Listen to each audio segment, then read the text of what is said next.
Welcome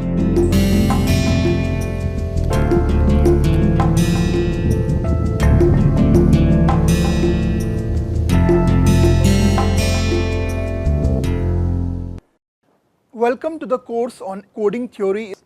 I am Adrish Banerjee. We are going to continue our introduction to error control coding. This time we are going to show you where does error control coding fits in our digital communication system. So this is a block diagram of a digital communication system. So we have our information source, which is basically the message that we want to transmit. So first block that you see is source encoder.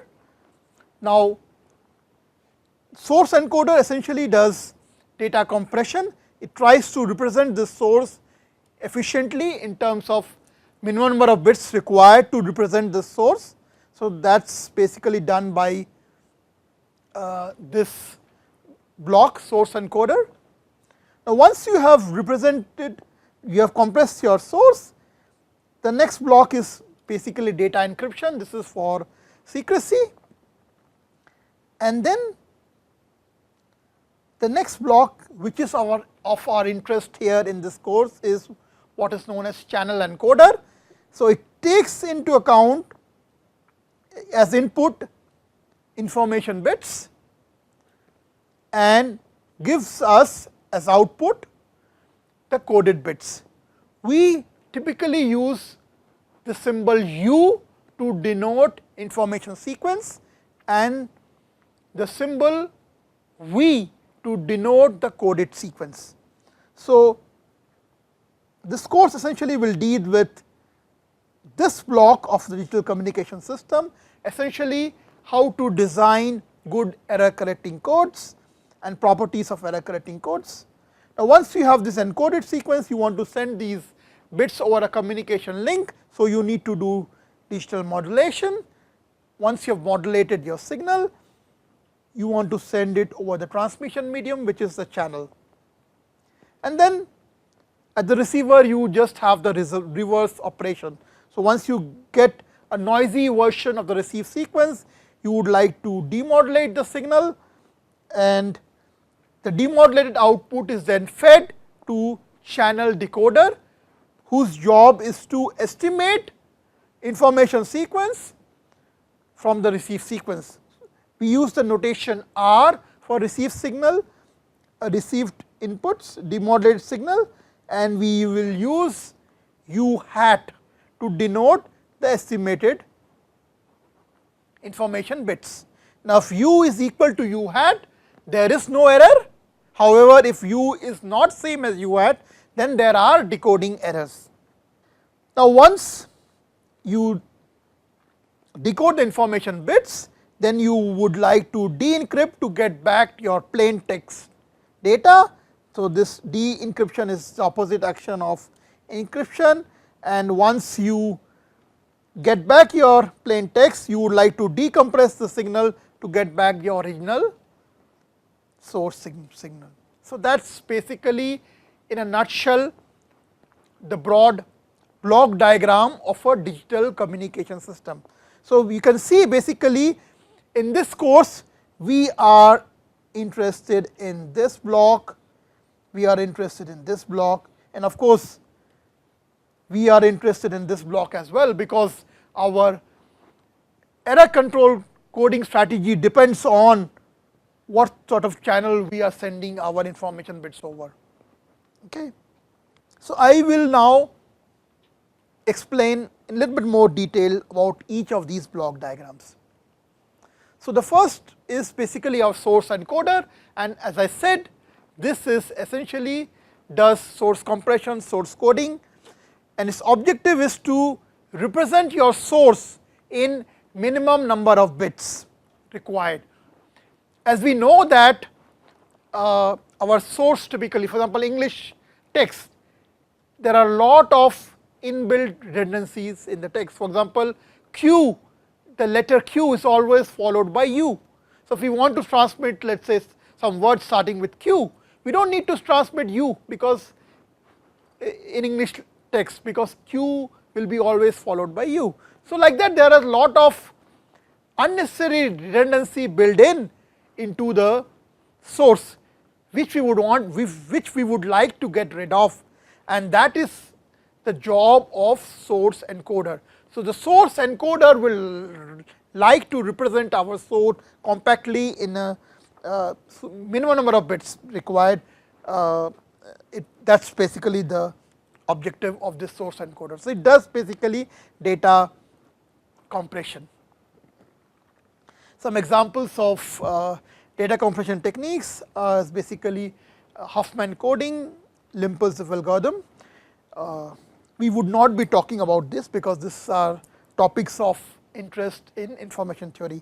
We will restrict our discussion to coding theory topics in this course.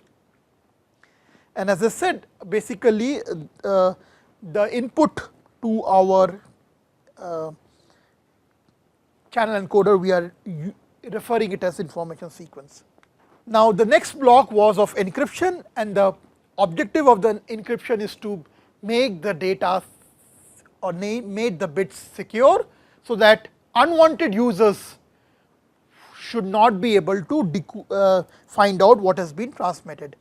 So, in this encryption process, what we do, we convert our source bit into what we call a ciphertext. So, we basically encryption takes our source bits and it converts it into some random looking bits, which for somebody who does not have a key would appear as a random meaningless data. So, it basically converts your message text into what we call ciphertext, and that is basically encryption.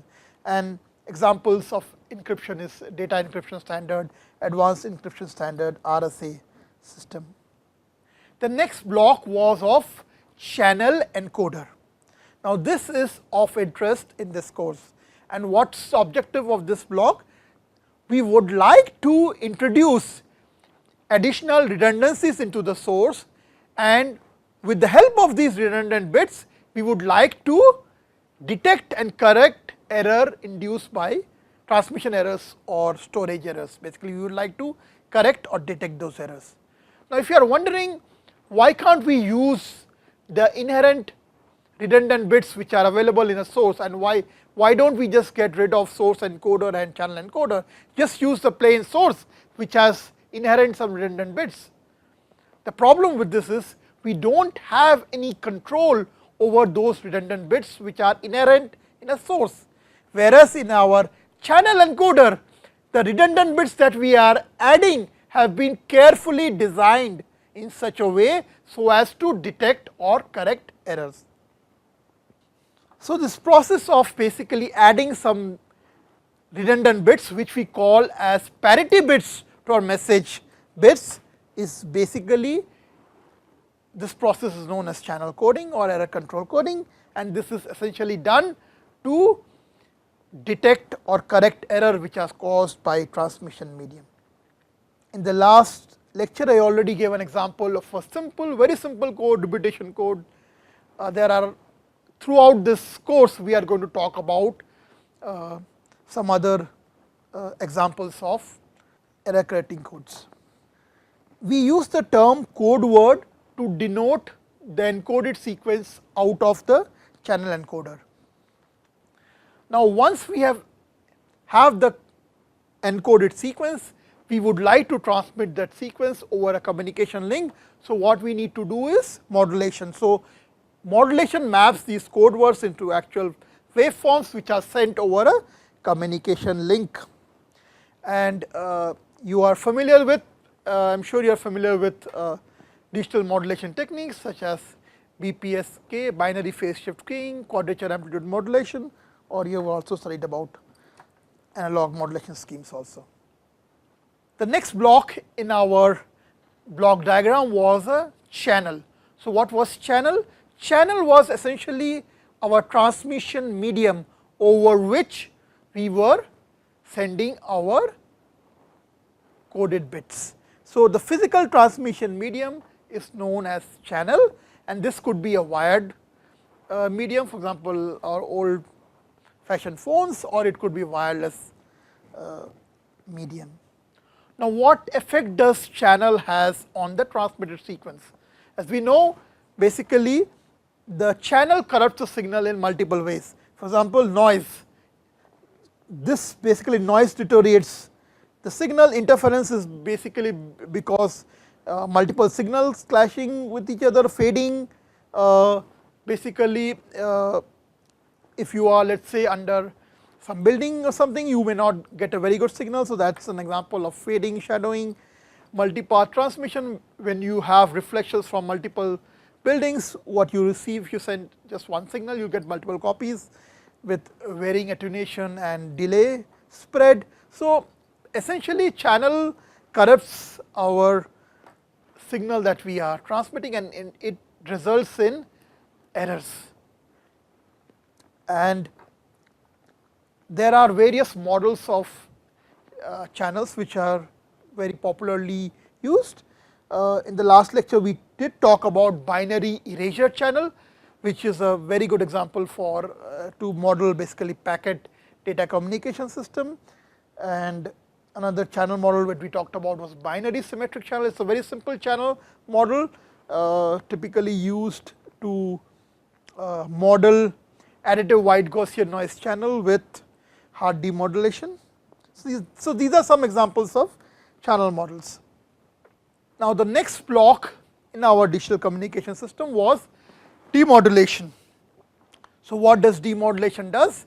So, as a result of passing through the communication channel, what we get is a very noisy waveform, and from that noisy waveform, essentially you want to get an estimate of what the transmitted bits are.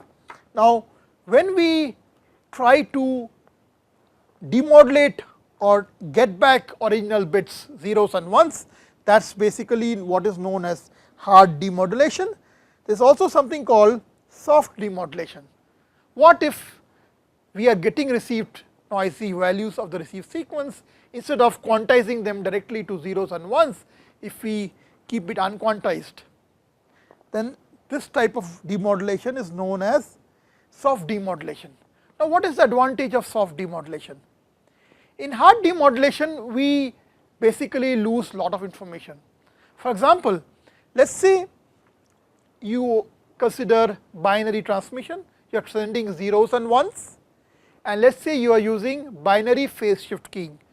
So, let us consider a scenario where 0 is mapped to +1 and 1 is mapped to -1, and let us say you received